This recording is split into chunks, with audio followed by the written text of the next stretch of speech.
Listo. Hola, bienvenidos. Y bueno, el día de hoy estaremos hablando de tecnología de alimentos en la cena de Navidad. Mi nombre es Patricia Ayar, directora del Laboratorio Food Safety. Y pues les voy a estar compartiendo un poquito de lo que debemos de tener en cuenta cuando estemos haciendo nuestra deliciosa cena de Navidad. Para empezar, y bueno, ya que somos una empresa que se dedica a la inocuidad de alimentos, Food Safety, vamos a hablar sobre inocuidad en la cena de Navidad. Entonces, recordando unos tips y qué debemos de tener en mente cuando estemos preparando nuestra cena. Tips en el supermercado. Todo inicia en el supermercado cuando vamos a hacer nuestro súper y comprar todos nuestros ingredientes. Recordemos siempre comenzar el recorrido por las áreas de alimentos secos, no perecederos, y dejar los productos perecederos como vegetales, frutas, carnes, quesos, etcétera, por último. Dentro de la carretilla, no mezclar la carne cruda con los alimentos listos para comer, como helado, embutidos, etcétera, vegetales, frutas. Y destinar una bolsa térmica para carne cruda y una para embutidos. No mezclarlos, aunque los chicos que empacan usualmente, pues ellos meten todo junto, pero pues ya queda en nosotros pedirles que usen una para carne cruda y el resto de las cosas listas para comer, como quesos embutidos, pues vayan en una separada. Cuando llegamos a casa, lavar las bolsas térmicas, especialmente las que han estado en contacto con la carne, y nunca empacar ningún alimento junto con la carne cruda. Luego procedemos a casa a guardar lo antes posible para evitar romper la cadena de frío, tratar de no hacer mandados cuando tenemos productos crudos que hemos comprado en el súper. Luego, bueno, ya regresamos de la casa, ya hicimos nuestro súper, nos peleamos todas las filas de Navidad, y entonces ahora viene la parte de la contaminación cruzada en el hogar. El Códex Alimentarios define a la contaminación cruzada como la introducción o presencia de un contaminante en los alimentos o en el medio ambiente alimentario. Si hablamos de contaminación cruzada, se refiere a que los patógenos pueden pasar de un alimento o una superficie a otra, voluntaria o involuntariamente, y que se puede ser causada de diferentes maneras. Puede ser porque estoy agregando ingredientes contaminados o alimentos que ya no se van a cocinar más, alimentos que ya no se van a cocinar más, o los alimentos listos para comer tocan superficies contaminadas o sucias. También alimentos contaminados que gotean líquidos, especialmente carne, pollo, que los pongo en la nevera y empieza la bandejita salida y gotea encima de mis alimentos, eso puede ser una contaminación. Un manipulador toca alimentos contaminados y después toca los alimentos listos para comer, también cuando estamos nosotros preparando, ¿no? Cada vez que tocamos algo crudo, a lavarse las manos. Los trapos de limpieza y esponjas sucios o contaminados tocan superficies que tienen contacto con los alimentos. O se usa un implemento o utensilio sucio en alimentos ya listos para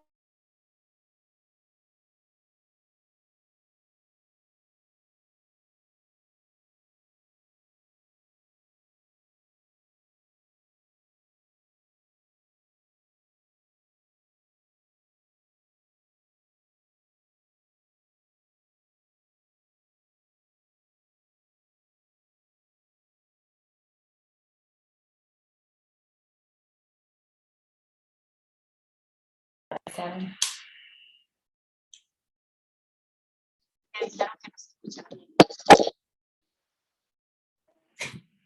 Ok, sigo. El uso de un mismo utensilio, ya sea un cuchillo que uso para partir.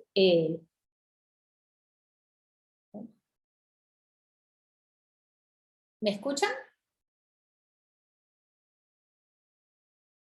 ¿Sí? Ok. El uso de un cuchillo, por ejemplo, un plato, un tenedor, para partir un pollo crudo y luego ese mismo cuchillo lo utilizo para partir una lechuga, pues entonces las bacterias del pollo crudo, que es normal que estén ahí, se me va a pasar una lechuga, la que me voy a comer una ensalada y ahí puedo tener un problema. También no lavarse las manos entre la manipulación de alimentos crudos y cocidos o listos para comer. El uso de la misma tabla de cortar para trabajar con alimentos crudos y luego con cocidos o que no requieran cocción sin antes lavarla y desinfectarla. Agregar y mezclar un alimento fresco, o sea, recién preparado con las sobras del mismo alimento, y entonces bueno, ya pierde su frescura porque ya todas las bacterias que estaban en el alimento más viejito pues van a contaminar. También almacenar los alimentos crudos, ya sea carne, pescados y mariscos, por encima de los cocidos en la nevera. pues tengamos mucho cuidado con esta parte. ¿Cómo evitar la contaminación cruzada? Bueno, usar una tabla de picar para cada tipo de alimento. Me han preguntado a veces por qué tiene que ser una para cada tipo de carne, por ejemplo. No puedo usar una para el pollo y listo, y para la carne y mariscos.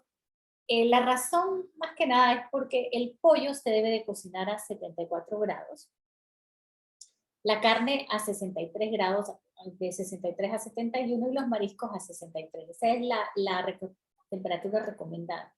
Entonces, si yo utilizo y mezclo este tipo de carne, pues son diferentes temperaturas de cocción, y entonces lo que voy a tener es que no necesariamente voy a cocinarlo a una temperatura lo suficientemente alta para eliminar las bacterias que tiene el pollo, por ejemplo.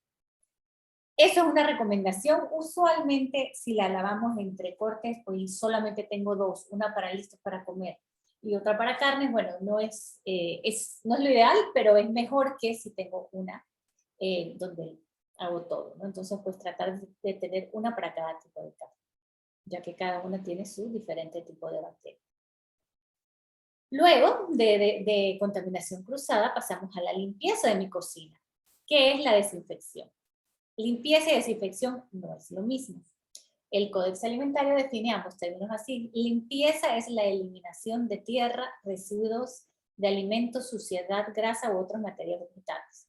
Y la desinfección es la reducción del número de microorganismos presentes en el medio ambiente por medio de agentes químicos y o métodos físicos a un nivel que no se compromete la inocuidad o la aptitud del alimento. Se tiene que trabajar ambas actividades y no es válido desinfectar solamente, porque el desinfectante no podrá actuar sobre la superficie. Entonces, limpieza es quitar todo el sucio grueso, sucio orgánico, y la desinfección entonces después es pasar un desinfectante para bajar la carga bacteriana. Y lo mismo aplica a nuestras manos. Primero tenemos que lavarnos con agua y jabón. De nada sirve echarnos alcohol y alcohol y alcohol si no quitamos primero pues, el sucio que tenemos en las manos. Porque entonces el químico sanitizante no va a poder actuar encima de las manos. Y la esponja, bueno, hay estudios que demuestran que si ingresamos una esponja mojada sin metal al microondas por 2 minutos, la misma eliminará bacterias que nos podrían enfermar. Hacerlo después de lavar implementos que han tocado pollo crudo o carnes crudas o, por norma, un día de por medio. Lo ideal es cambiar la esponja todas las semanas.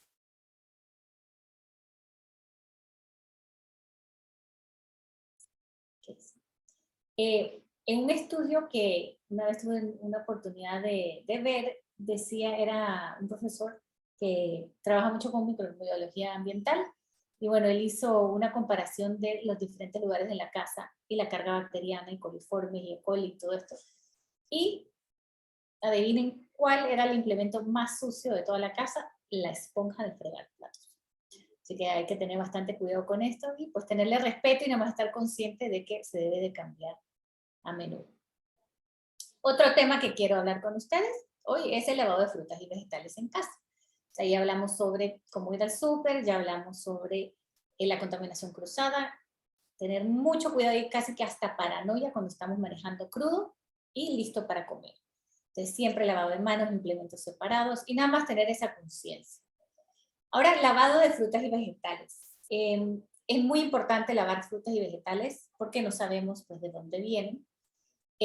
Yo siempre recomiendo utilizar proveedores que tienen su trazabilidad, buenas prácticas agrícolas y que son marcas que sabemos que pues, respetan todas estas normas de inocuidad en los campos. De todas maneras, pues hay que, si no logramos conseguir ese tipo de producto, entonces, bueno, de todas maneras, el FDA recomienda enjuagar bien las frutas y vegetales con agua potable sin usar jabón o desinfectantes, ya que su efectividad no ha sido comprobada.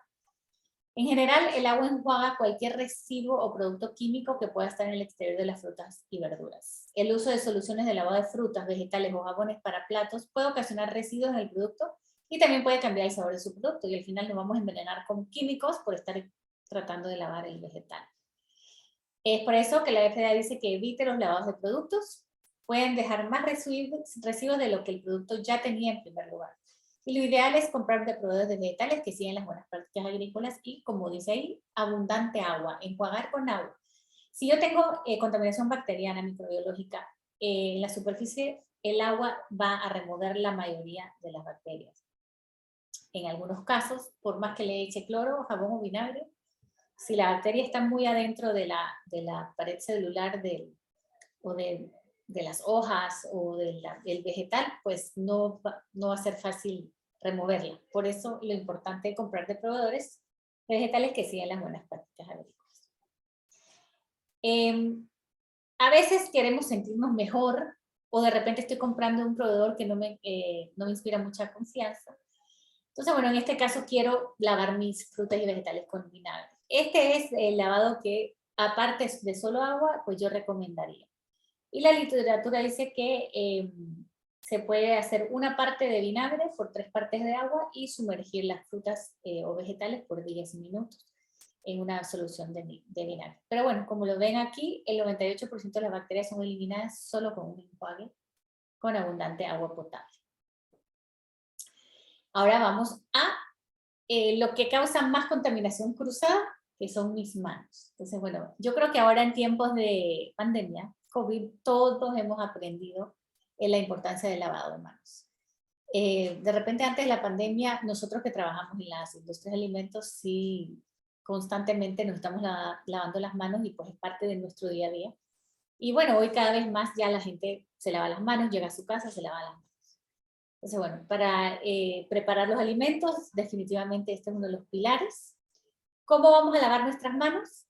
Primero mojamos las manos, aplicamos jabón, enjabonamos al menos 15 a 20 segundos y cantamos la canción de Feliz Cumpleaños 2 veces para que cumplir el tiempo. Cubrir entre los dedos, palmas, arriba de las manos, uñas y luego enjuagar con abundante agua potable. Y luego entonces secar. Si no secamos las manos y quedan húmedas, pues la humedad también va a hacer que tocamos superficies y vamos entonces a tener igual bacterias que se adhieran a nuestra mano. Así que lo ideal es tener mis manos secas. Y un poquito de cómo actúa el jabón. De repente, antes de todo esto de pandemia, yo siempre tenía la duda de si usar jabón antibacterial o solo jabón o jabón y desinfectante. Me puse a investigar un poquito más sobre cómo actúa el jabón. Es algo tan básico, pero en verdad lo aprendí probablemente en química de 5º grado. Pero ¿es necesario de verdad un jabón antibacterial? Y pues la respuesta es que no. Es más, el FDA ya no aprueba el uso de jabón antibacterial porque todos los jabones son antibacteriales. O sea, el jabón no actúa físicamente en la suciedad de las manos. Entonces, el jabón lo que hace es, cuando empezamos a hacer la espuma, actúa y rodea todas las moléculas, bacterias, virus que podemos tener en las manos y mecánicamente va a levantar toda esta suciedad, todas estas bacterias y mata el virus. Porque el jabón tiene una cabecita y una colita. La colita una parte es hidrofóbica y la otra es hidrofílica. Una le encanta el agua, otra odia el agua. Entonces, la parte que odia el agua se inserta dentro de la molécula, ya sea un virus, ya sea una bacteria, y la que ama el agua queda afuera. Entonces, cuando enjuagamos con agua, después nos quitamos el jabón, el jabón ha atrapado todas esas bacterias y pues las lavamos. Así que la verdad es que con un buen lavado de manos, 15 a 20 segundos, toda suciedad, virus, bacteria que puedan tener en las manos va a desaparecer y a irse. ¿Debo desinfectar después? Depende de qué actividad voy a estar haciendo. Si se sienten mejor, pues se puede utilizar gel alcoholado o alcohol en spray. Pero un buen lavado de agua y jabón es lo que se necesita para seguir preparando alimentos seguramente. Listo. Ahora vamos a hablar sobre la temperatura. Es otro de los pilares de la inocuidad en nuestra cena navideña. Entonces, para repasar un poquito, pues la temperatura, ¿qué va a controlar? Los peligros biológicos. Podemos tener peligros biológicos, físicos, químicos, en inocuidad de alimentos. En nuestra cocina tenemos que preocuparnos mucho por los peligros biológicos, las bacterias, porque no se pueden ver, son invisibles. La parte de peligros químicos, bueno, tener mucho cuidado con contaminación cruzada, de usar un desinfectante que no debe ser en vegetales, etc. Pero usualmente lo que más va a afectar nuestra cocina es las bacterias. ¿Cómo las controlo? Bueno, evitando contaminación cruzada y también controlando la temperatura de mis alimentos. Entonces, la temperatura de refrigeración, que es de 1 grado a 4 grados, aquí las bacterias se ponen lentas y crecen, se multiplican, pero lento. Luego la congelación es menos de 0 grados, las bacterias se duermen, pero no se mueren, y algunas, como la listeria, sí se pueden continuar reproduciendo.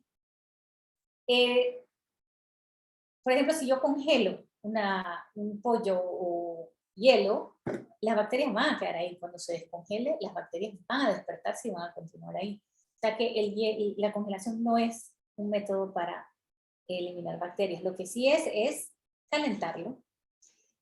Por ejemplo, arriba de 75 grados Celsius ya comienzan a morir las bacterias, especialmente las patógenas, ¿no? O sea que el tratamiento de calor siempre va a la mano con el tiempo también. Porque puedo subir algo a 75 y cuánto tiempo lo voy a dejar. 5 minutos, 10 minutos para eliminar las bacterias. Si voy a mantener un alimento caliente, por ejemplo, baño María, entonces debe estar a 60 grados o más. ¿Cuál es la diferencia entre 4 grados y 60? Se le llama la zona de peligro, y aquí es donde las bacterias están felices. Entonces, como vemos aquí, abajo de 4 grados las bacterias están dormidas, quietecitas, y arriba de 60 mueren. Y entre esas dos temperaturas es la zona de peligro, porque ahí las bacterias están felices y ahí crecen. ¿Sí? ¿Qué es abuso de temperatura? El abuso de temperatura se refiere a mantener un alimento dentro de la zona de peligro por mucho tiempo. Esto puede ocurrir de varias formas. Los alimentos no se almacenan o mantienen a la temperatura correcta. Se dejan afuera de la nevera mucho tiempo o no se guardan de acuerdo a las instrucciones de uso. Otro ejemplo de abuso de temperatura es romper la cadena de frío. Lo tengo aquí al final. Voy al supermercado, me compro mi jamón, mi queso o una carne y me voy a hacer mandados. Y entonces queda en la zona de peligro mucho tiempo el alimento y permito la reproducción de bacterias. El máximo tiempo que debe estar afuera un alimento preparado, por ejemplo, hago el almuerzo y estoy esperando que los niños lleguen de la escuela, es 2 horas. O sea, si, por ejemplo, yo cociné a las 12 del mediodía y los niños llegan a la casa a las 3:30 o a las 4 porque se quedan en actividades, es mucho tiempo. Yo debo cocinar, se consume, lo que se va a consumir a las 12, se guarda en la nevera y luego entonces que ellos calienten su comida. Y esto, 2 horas es la recomendación del FDA en general, pero países como Panamá, pues lo máximo es 1 hora, ¿no? Porque ya definitivamente no se compara una temperatura en Nueva York, que es frito, Canadá, a la temperatura de la cocina en Panamá, que se pone bastante caliente, y esta zona de peligro se alcanza mucho más rápido. Los alimentos congelados se deben de descongelar en la refrigeradora o con agua fría.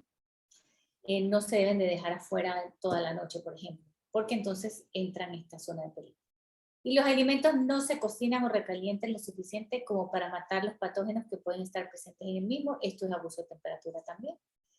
Y recuerden que las bacterias crecen en la zona de peligro. Tenemos que mantener nuestro alimento fuera de esa zona de peligro, ya sea enfriándolos o calentándolos. Hablemos un poquito sobre el almacenamiento en frío. Los alimentos refrigerados deben mantenerse en una temperatura de 4 grados Celsius o menos. Debemos separar los alimentos crudos de los listos para comer. Usualmente lo ideal es poner abajo las carnes y todo, si tengo que guardar o descongelar una carne abajo cruda, y entonces los jamones, vegetales y todo arriba. De ser posible, se debe colocar un termómetro para verificar la temperatura de la refrigeradora y el congelador. Y pues debo limpiar y desinfectar la refrigeradora al menos una vez al mes. Recordemos también no atiborrar la nevera, porque si metemos muchas cosas, las llenamos muchísimo, como suele ocurrir en estos tiempos, entonces la circulación de aire no va a ser adecuada y entonces no voy a poder asegurar de que mi nevera esté a menos de 4 grados. Entonces también tener cuidado con la circulación de aire. Aquí les voy a presentar a su mejor amigo. Un termómetro digital para carne y otros platos. Es, la verdad, una tranquilidad contar con este implemento en la cocina, así que si no saben qué pedir de Navidad, ya saben, pónganle esto a su amiguito secreto. Este es como que lo máximo en medidores de temperatura, pero cualquiera de estos. Pongo digital porque, bueno, a veces los ojos, tú sabes, estar viendo estos numeritos tan chiquitos un poco complicado, así que hay que hacerse la vida un poco más fácil. Pero bueno, lo ideal es tener un termómetro que yo pueda insertar cuando estoy cocinando, haciendo asados, hamburguesas, barbecue, no solamente para la parte de patógenos, sino que también para que no se me seque la carne y poder pues cocinar un poco más inteligentemente. Así que les recomiendo invertir en un termómetro para carnes y pues se puede usar para todo tipo de platos para verificar la temperatura.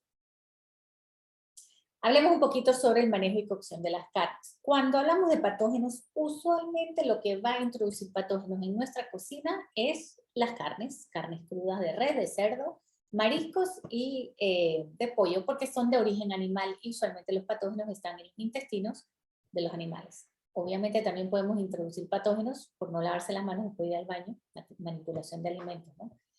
Y bueno, si compramos vegetales o frutas también han sido relacionadas mucho con brotes porque han sido procesadas y irrigadas, por ejemplo, con aguas contaminadas. Entonces, en estos casos. Pero bueno, hay que prestarle mucha atención a las carnes. Entonces, bueno, como les dije, tenemos que invertir en un termómetro de cocción de carne, especialmente para cortes grandes de carne, hamburguesas, pavo o pollo entero. Es lo ideal, ¿no?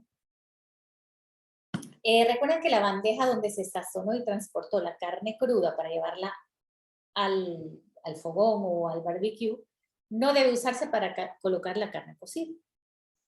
Se recomienda, si voy a marinar por 8 horas, 6 horas o de un día para otro, se recomienda marinar en la refrigeradora, no a temperatura ambiente. Si desea utilizar un poco de la salsa para marinar restantes sobre el alimento cocinado, guarda una porción por separado, porque donde se marina la carne está llena de bacterias patógenas y si uso eso en el alimento que ya está cocinado, entonces, bueno, estoy haciendo una contaminación cruzada. Así que tener estos tips en mente. Aquí les voy a hablar un poquito sobre la temperatura de cocción y los diferentes términos, y hablando de un filete, un lomo o un corte de res. Recuerden que la carne de res sí se puede comer, vamos a decir, un poco rosadita, a diferencia de la carne de pollo y la carne de cerdo. Carne, pollo y cerdo siempre tienen que estar bien cocidas. Los mariscos, pues también ahí hay algunos que se puede dejar un poquito más término medio. Permítanme un momentito.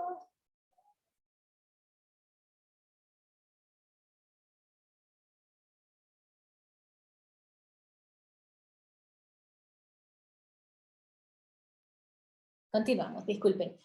Entonces, por ejemplo, si yo tengo una hamburguesa, recuerden que las hamburguesas no se pueden comer término medio, se tienen que cocinar bien por el tema que un corte de carne íntegro sí, va a tener la contaminación en la parte de arriba y estamos hablando de res, ¿no?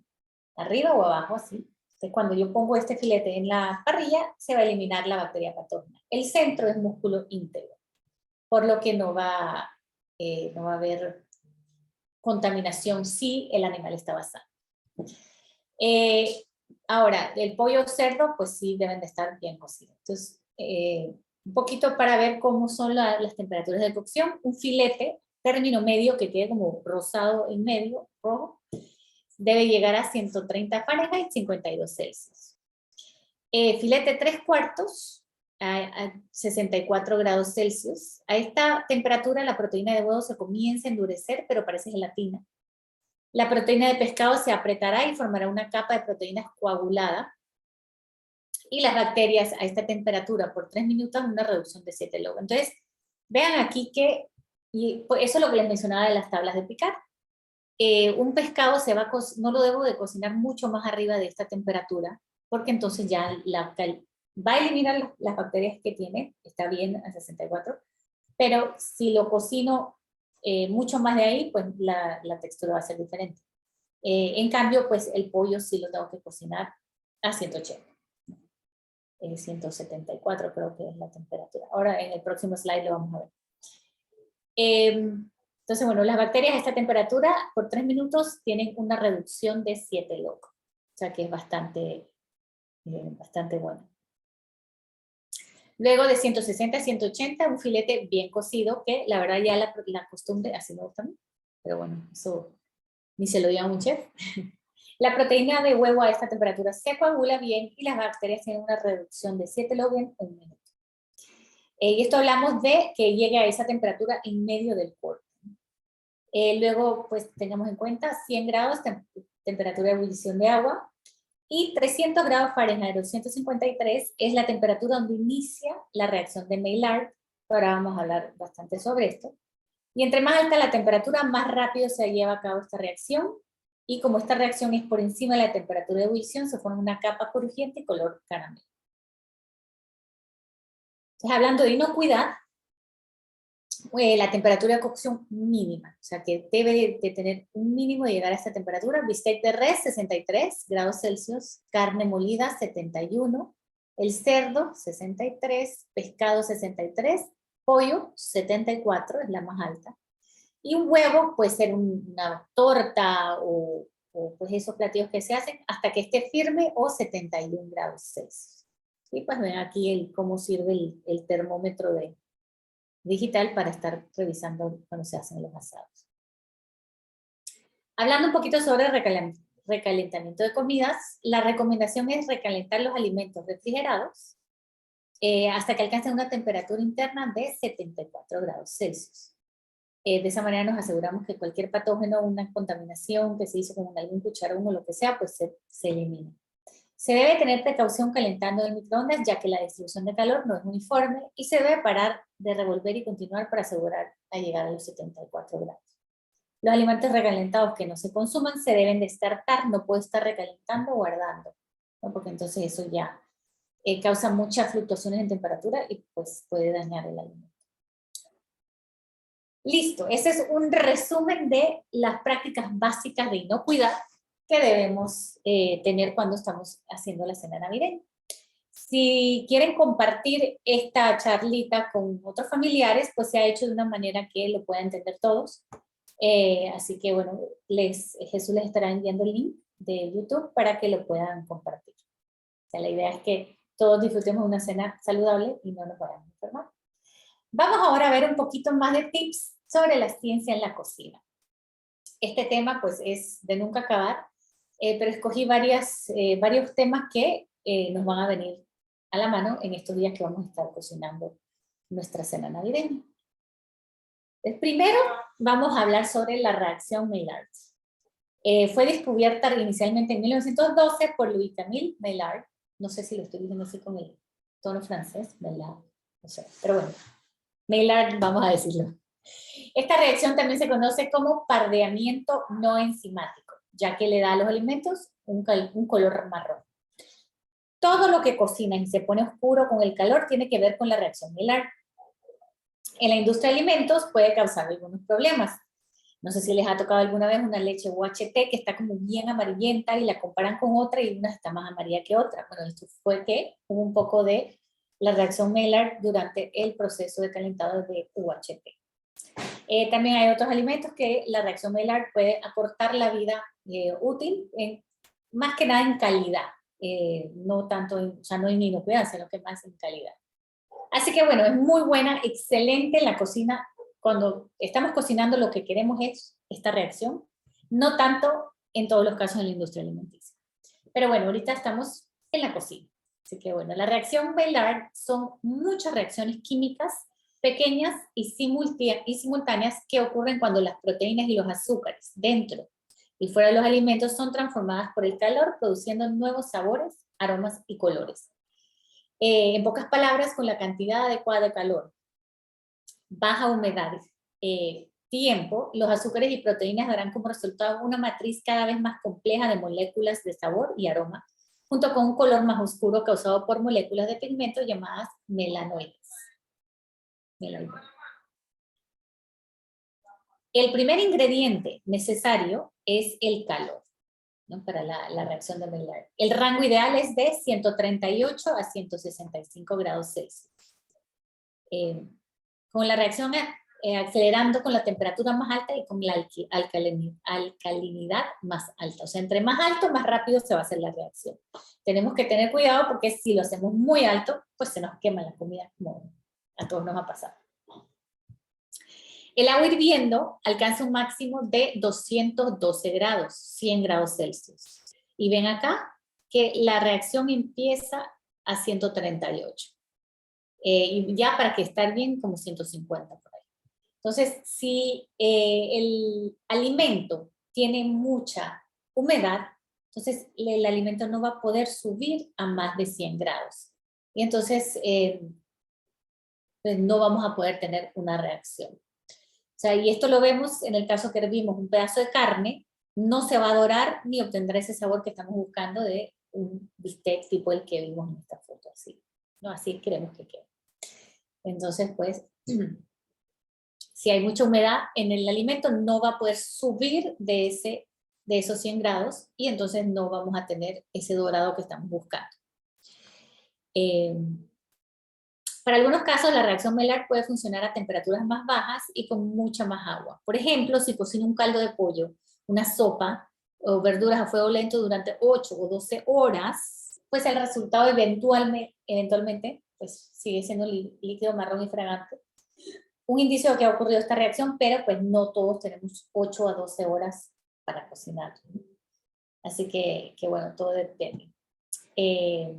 En cambio, cuando estamos asando, friendo y asando a la parrilla, estos procesos de cocción ocurren relativamente rápido, en minutos, en lugar de horas. Y para que la reacción Maillard ocurra rápidamente, necesitamos eliminar suficiente humedad para liberarnos de esa tapa de 100 grados que no nos deja subir esa temperatura. Por ejemplo, al cocinar un bistec en un sartén muy caliente, puede deshidratar su superficie lo suficiente como para que las temperaturas en esa superficie comiencen a subir a más de 300 grados, a más de 149. En ese punto, la reacción Maillard se pondrá en marcha a toda velocidad, creando nuevos sabores, aromas y los característicos colores marrones que le dan a la reacción su nombre más común, la reacción de pardeamiento. Deme un segundito.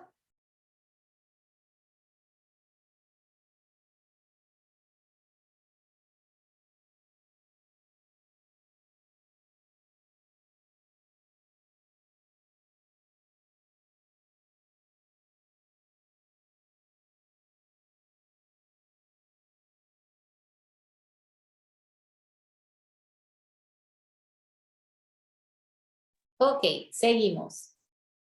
Entonces hablamos un poquito sobre proteínas y azúcares. El calor, la humedad y el tiempo pueden ser la clave para que la reacción de Maillard funcione, pero sin proteínas y azúcares, ellos son los que tienen que trabajar, simplemente no va a suceder. Las proteínas son largas cadenas de aminoácidos dobladas entre sí y a algunos proteínas les encanta unirse con las azúcares. Pero no cualquier azúcar servirá. Las moléculas de azúcar complejos, como los almidones o el azúcar normal, son demasiado grandes para reaccionar con las proteínas de Maillard. Y estas proteínas requieren azúcares reductores, que son esencialmente azúcares simples que atraen aminoácidos a ciertos niveles de humedad y temperatura. Es por eso que necesitamos estos elementos también. El calor nos ayuda a ir creando pues estas azúcares. Y la lactosa es una de las azúcares reductoras más comunes y por eso es dolor de cabeza de los productores de leche, la reacción Maillard cuando se hace, por ejemplo, leche UHT. Y bueno, por eso también muchas recetas piden agregar leche pues para tener la lactosa y entonces tener el color que estamos buscando. Ahora les voy a dar algunos tips para lograr una mejor reacción de Maillard. Se me fue. Entre más seco el alimento, mejor. El agua inhibe la reacción de Maillard.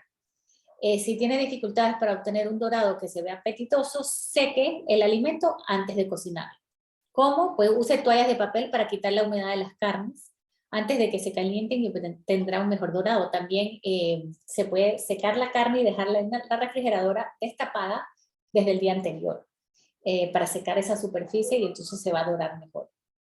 También se pueden cocinar previamente las verduras que contengan mucho mejor, por ejemplo, hongos, cebollas, antes de agregarla a una receta que voy a querer que se dore. ¿No? Entonces, pues, primero es eliminar la mejor cantidad de agua posible. Segundo tip, precalentar las parrillas, hornos, sartén, todo donde voy a cocinar. porque entre más caliente está, más rápido se va a evaporar el agua y entonces va a empezar la reacción. Así que 4 o 5 minutos a fuego medio antes de agregar la comida. Lo mismo con el barbecue y los hornos. Todos tienen la función de precalentamiento. Otro tip, no amontonar la comida. Me ha pasado, yo siempre quería hacer, por ejemplo, la comida china. Si se han fijado que se hace vegetales y quedan crujientes y quedan doraditos, nunca me salían así, pero ya después me di cuenta que era que los ponía todos a la vez. No es así, tengo que ir haciéndolo por partes, porque si se amontona la comida en el sartén, entonces pues hay mucha humedad y el agua entonces no va a permitir que suba la temperatura suficiente para poder dorar todo lo que, el alimento, ¿no? Así que bueno, se termina hirviendo el alimento por la cantidad de agua. Otra, no juegues con tu comida. Dar vuelta a las hamburguesas 17 veces no ayudará a propiciar una reacción Maillard, tampoco. Tampoco revolver los ingredientes constantemente.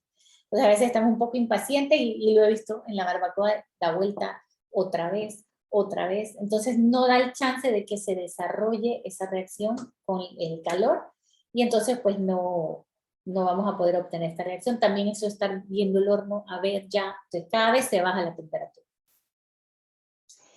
Mover los alimentos antes de que tengan tiempo de alcanzar temperaturas superficiales superiores a las 280 Fahrenheit, 150 Celsius, evita que se desarrolle el sabor. Si está humeando, no está listo. Se debe tener paciencia y el olor agradable de la reacción nos va a decir, ya está listo, ya lo puedes voltear. Otro tip, el broiler. No sé cómo se dice en español, yo le digo broiler y en español dice broiler. Pero básicamente es una función que tiene el horno donde se enciende a una temperatura bastante alta la parte de arriba del horno o la parte de abajo y entonces como para dorar. Esto ayuda a dorar los alimentos y crea una excelente reacción Maillard porque la temperatura sube rapidísimo y ya está bastante deshidratada la superficie. Eso sí, tenemos que tener mucho cuidado porque si encendemos el broiler tenemos que tener el timer, cronómetro, 3 minutos, 4 minutos de estar revisando, ahí sí tenemos que estar, porque si lo dejamos mucho tiempo el broiler, se nos puede quemar el alimento en el horno. La reacción Maillard también puede ser influenciada por pH. Si desea hacer muchos compuestos de sabor y aroma, simplemente eleve un poco el pH. A la reacción le gusta más ambientes alcalinos, o sea que puedo agregar un poquito de bicarbonato de sodio para subir un poco el pH y entonces esto acelera la reacción y ayuda a la creación de más compuestos aromáticos.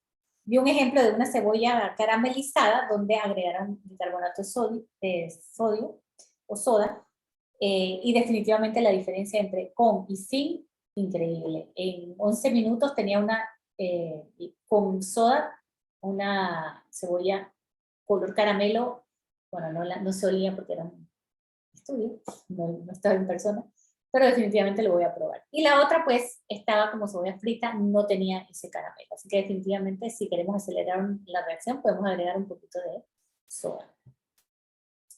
Hablemos de caramelización, es diferente, y acabo de decir caramelización, pero no son mutuamente exclusivas, pasan al mismo tiempo. Por ejemplo, en la cebolla tenemos ambas, la Maillard y la caramelización, porque la cebolla es muy alta en azúcar. Entonces, básicamente la reacción de Maillard no es la única reacción que le puede ocurrir a estos componentes básicos de proteína, azúcar y agua, y según las proporciones de esos componentes básicos, se pueden obtener diferentes efectos de la propia reacción de Maillard. Por ejemplo, si yo tengo la masa de galletas para hacer galletitas de chispas de chocolate, está hecho de los mismos componentes básicos que un pedazo de carne. Lo que diferencia a los dos son las proporciones. Un bistec es obviamente mucho más alto en proteínas, mientras que las galletas tienen mucho más azúcar. Esto tiene un efecto profundo no solo en la forma en que ocurre la reacción de Maillard, sino también en el grado en que estos alimentos experimentan otras reacciones relacionadas como la caramelización. La caramelización es lo que ocurre cuando los azúcares se calientan y comienzan a reaccionar con el agua en un proceso conocido como hidrólisis, descomponiéndose y reformándose en una sustancia compleja, también con muchos otros componentes aromáticos, dulce y ligeramente amarga, conocido como caramelo. Cuando los niveles de proteínas son bajos, los niveles de azúcar pueden ser más altos y la temperatura está por encima de 350 grados Fahrenheit o 177 Celsius.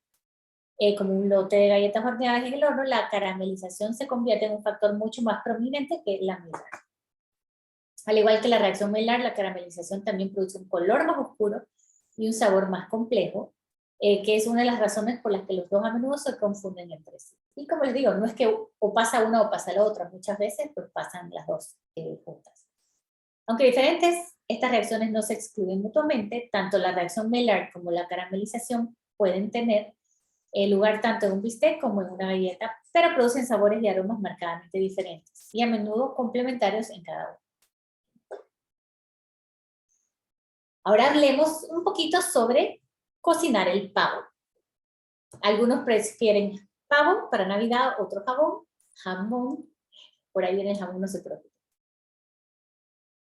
¿Qué pasa cuando se hornea el pavo? Después de haber preparado el pavo y ponerlo en el horno, la carne cambia de un rosa semitraslúcido a un color blanco opaco. Esto se debe a que la carne de pavo está formada por fibras musculares, tejidos y grasa. Las fibras musculares están formadas por dos filamentos de proteínas principales, actina y miosina. Cuando el pavo se cocina a fuego alto, el calor hace que estas proteínas se desnaturalizan rápido y se enrollen contrayéndose el músculo. Por eso es que el pavo lo metemos a unas temperaturas bajas para permitir que esto no suceda y el pavo, la carne, quede más suave. Los enlaces entre las proteínas de la carne comienzan a romperse y deshacerse, haciendo que la carne de pavo esté tierna. Cuando los tejidos conectivos, que consisten en colágeno, reticulina y elastina del pavo, se someten al calor, la alta temperatura del horno descompone el colágeno en una consistencia suave y gelatinosa que le da una mejor textura. La regulación de la temperatura de cocción asegura que las fibras musculares y los tejidos conectivos se descompongan para producir un pavo tierno. Entonces tenemos que jugar mucho con la temperatura. Por eso es importante tener el termómetro para poder estar revisando, porque queremos que esté bien cocido para evitar una enfermedad, pero también pues no lo debemos de sobrecocinar porque entonces va a estar muy duro. O sea que ahí juega la calidad, la inocuidad, pues sí tenemos que poder controlar. Si dejo mucho tiempo el pavo en el horno, las proteínas musculares se cocina demasiado y queda duro, exacto. Y entonces sacar el pavo del horno demasiado pronto corre el riesgo de que los tejidos conectivos no se descompongan correctamente, además que puede haber salmonela y resulta en una textura dura. Entonces lo que se recomienda es usar papel de aluminio para proteger la pechuga del pavo, porque donde hay más tejido conectivo, esa es la parte más suave. Donde hay más tejido conectivo es en las patas y las alas, ¿no? El pavo consiste en aproximadamente 60% de agua y la mayor parte de esta agua está unida a las proteínas de la carne, por lo que cuando el pavo se cocina se liberan moléculas de agua que contribuyen a la ternura de la carne. Al evaporarse esta agua comienza entonces y llega a la temperatura la reacción Maillard. Si se evapora demasiada agua, el pavo puede resultar un pavo duro y seco y no queremos eso. Otro tip es bañar o no bañar el pavo, y aquí bañar me refiero con los líquidos que van chorreando con uno de estos aparatitos que estar agregándoles, de los jugos se le agregan encima. Entonces, se piensa que rociar el pavo hace que la carne esté más tierna, pero si en verdad no es que agregar los juguitos va a hacer que el pavo lo absorba. Porque la piel del pavo actúa como una cubierta que evita que los jugos lleguen a la carne, o sea, eso no va a pasar. Sin embargo, lo que sí se logra es si se rocía las piernas y las alas de un pavo con los jugos calientes, esto ayudará a retardar la cocción de las piernas y las alas que están listas antes que la pechuga, para asegurar que todo el pavo pase suficiente tiempo en el horno para mantener la textura tierna y el sabor. O sea que sí ayuda vamos a refrescar las alas y las piernas un poco para darle tiempo a la pechuga de cocinarse y entonces se va cocinando más uniformemente. O sea que sí se recomienda bañar, no por las razones que pensábamos, más que nada es para una cocción más uniforme. Y ahora pasamos entonces a cocinando el jamón. El jamón por lo general es la pata trasera curada de un cerdo y comprenderá un corte en algún lugar entre la pierna, el tobillo y la grupa o el povis. El curado es el proceso de conservación de la carne mediante la adición de productos químicos como azúcar, sal, nitratos y o humo. Además de sufrir cambios significativos de textura y sabor, las carnes curadas también obtienen una mayor resistencia a las bacterias y al deterioro. De hecho, esta es la razón por la que la curación surgió en primer lugar en los días previos a la refrigeración. Que curar los jamones tiene un sabor delicioso y solo un feliz efecto secundario. La verdad es que sí, queda muy bien. Los jamones se pueden curar mediante curado en seco en una mezcla de sal o sumergiéndolos en salmuera. Después de eso se pueden ahumar, cocinar y o envejecer de diversas formas. Por ejemplo, el prosciutto italiano y el jamón serrano español, que tengo una foto aquí, se puede añejar hasta 3 años antes de consumir crudos. Estos no se cocinan, sino que simplemente se van salando y la sal pues va preservando. Los jamones se producen sumergiendo el jamón, vamos a decir los jamones normales. Estamos el prosciutto y el serrano, y vamos a decir que el resto son los jamones normales. Se producen sumergiendo el jamón en una solución de agua salada durante varios días o semanas hasta que la sal penetre profundamente en la carne. O, como es más común con los jamones económicos, inyectando la salmuera directamente en la carne para una penetración mucho más rápida. A menudo se ahuman y por lo general se venden completos.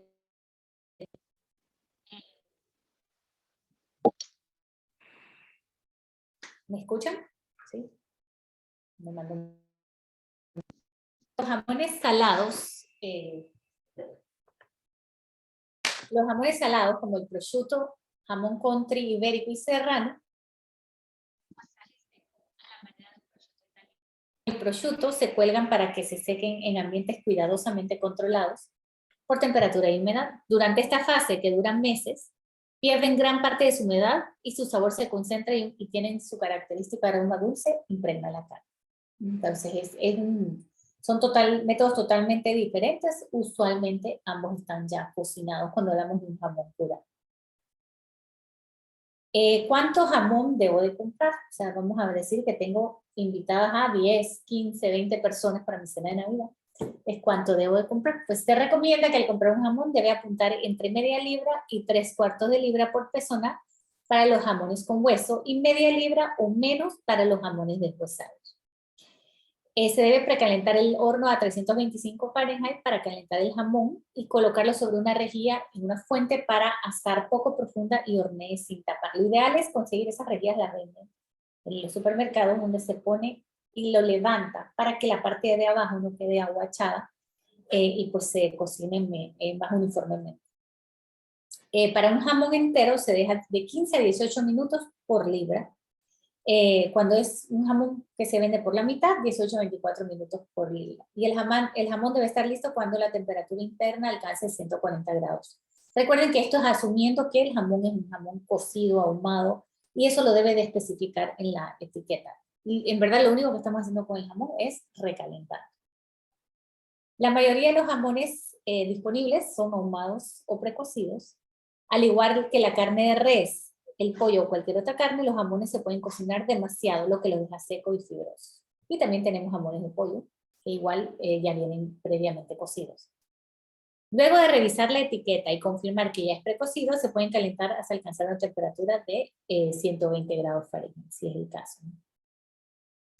El horno a 120 grados Celsius y envolverlo en papel aluminio para evitar que se sequen los bordes. Se usa un termómetro para verificar que esté listo.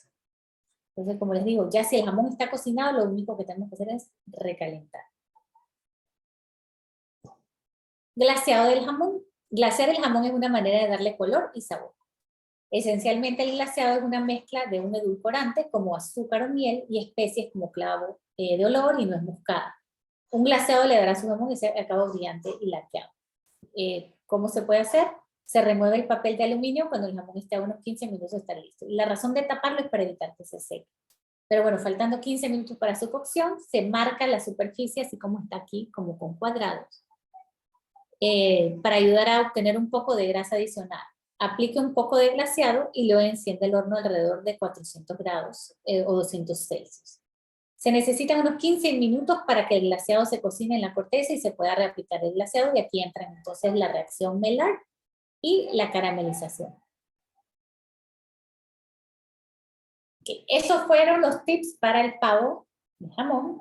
Y vamos a hablar un poquito sobre polvo de hornear versus bicarbonato de soda, porque pues sí, me parece importante entender un poquito ya cuando vamos a hacer postres, dulces, o usarlo como una herramienta para acelerar mi reacción de Maillard. Básicamente el bicarbonato de sodio o la soda es bicarbonato de sodio puro. Es un agente leudante que se utiliza en productos horneados como pasteles, cupcakes, galletas.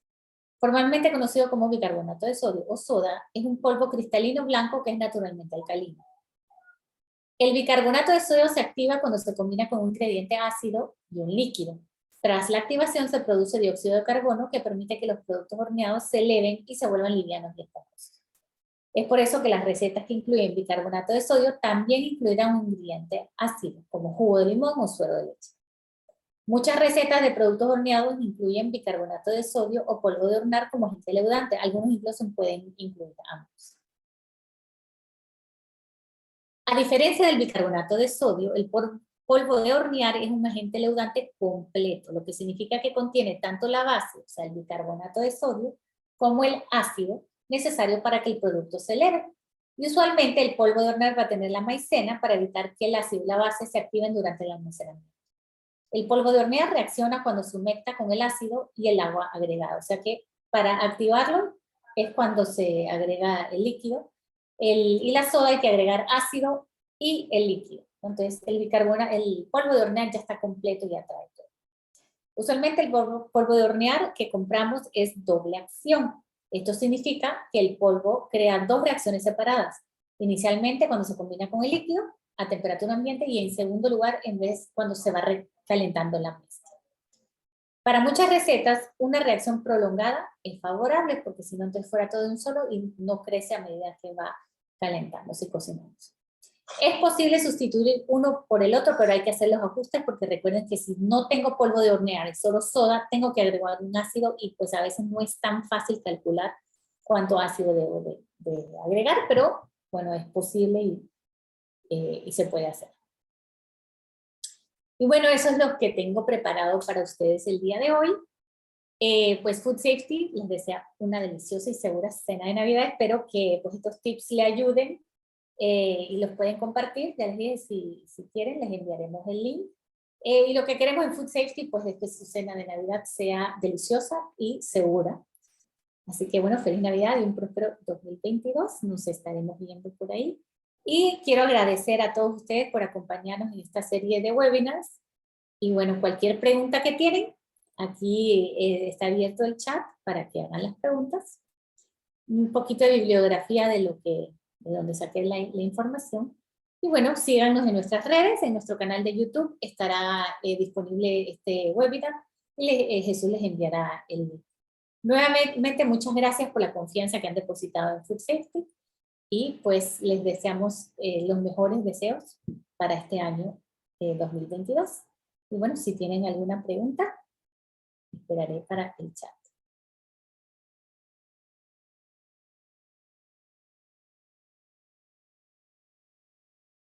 Tengo mi santa.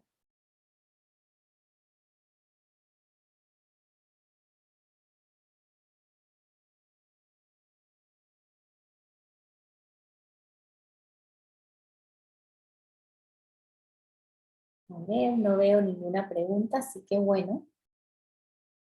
Chance más. Ahí está. Gracias, Lourdes. Felices fiestas a todos ustedes también. Qué bueno que les gustó. Pues con mucho cariño para nuestros clientes. Y bueno, también les deseo una muy feliz Navidad a todos ustedes y felices fiestas.